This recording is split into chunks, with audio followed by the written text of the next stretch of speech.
Plan B is the alternative to Plan A being business as usual, which we don't think is a viable option any longer. So Plan B is in effect a response to reversing the trends that are undermining our future. The four principal components are cutting carbon emissions 80%, not by 2050, but by 2020.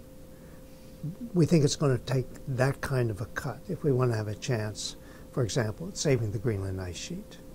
The second thing is stabilizing population at not more than 8 billion people.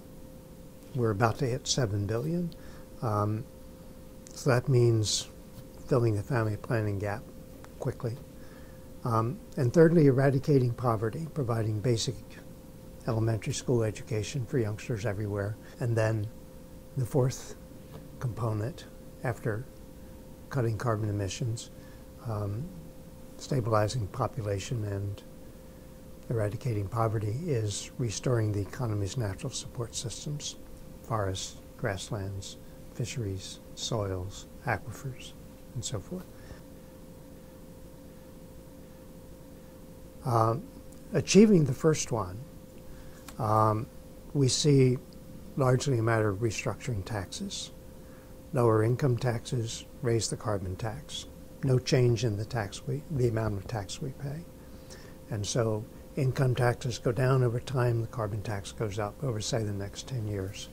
And what that will do is it will make investing in efficiency, energy efficiency, much more profitable, more attractive, and it also will accelerate the shift from fossil fuels to renewable sources of energy: wind, solar, geothermal.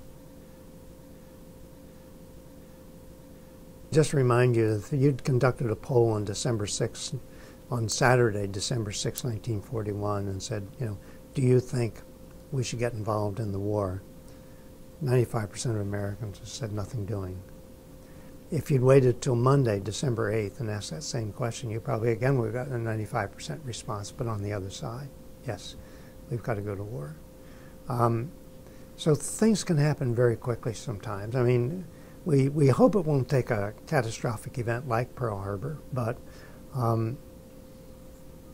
it could be a cumulative effect of a number of things. The Russian heat wave, or a few years ago, Katrina, and you keep, raising them, suddenly you hit a tipping point and everything begins to change.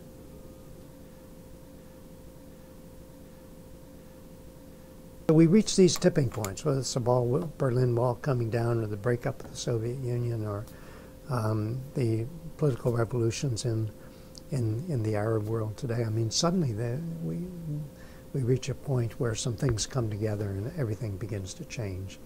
I think that's going to happen on the climate front, and it's probably going to be rising food prices. It's going to scare us.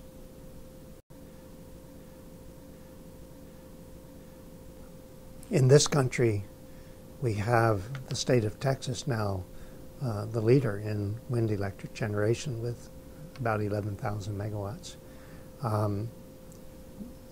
including that's in the planning stages. It goes up to over 40,000 megawatts. That would supply nearly all the electricity that Texas' 24 million people would consume. The state of Iowa gets 20% of its electricity from wind farms now, and they're still building them. I mean, there's no reason not to keep going. We have, in 3 states, North Dakota, Kansas, and Texas, more than enough harnessable wind energy to satisfy national electricity needs. I mean, it's abundant. China has quite a bit of geothermal energy. They also have solar energy. They have vast deserts where they can build solar thermal power plants, for example. Europe's in the interesting situation now of beginning to plan an integrated grid for Europe and North Africa that would integrate the wind resources in the North Sea and the solar resources in North Africa into a single grid. And they could, I mean, the Algerians point out, and they already have a couple of solar thermal power plants in operation. They point out that they have enough harnessable solar energy in their desert to power the world economy. I mean, it sounds like a mathematical error, but it's not. So we have huge potential in the world. I mean, the interesting thing about this proposal for tapping the solar resources of North Africa, both to supply electricity there, but also to integrate into the European grid, came from a consortium of companies. And it was in July, before November, in the Copenhagen conference. And while Copenhagen was worrying about, what we couldn't do, everyone was saying, this consortium led by Munich Reinsurance, including Deutsche Bank and Siemens and a bunch of other named, recognizable corporations, were putting together the so-called Desert Tech proposal to tap those vast solar resources and build some transoceanic cables across the Mediterranean. There already is one, but we now have a cable from Norway to the Netherlands, for example.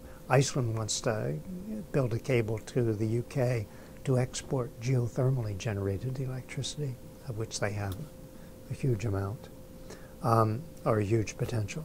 So a lot of things are happening now, whether it's opposing coal-fired power plants or developing wind resources in China or the solar resources of North Africa, and the wind resources of Europe and so forth. So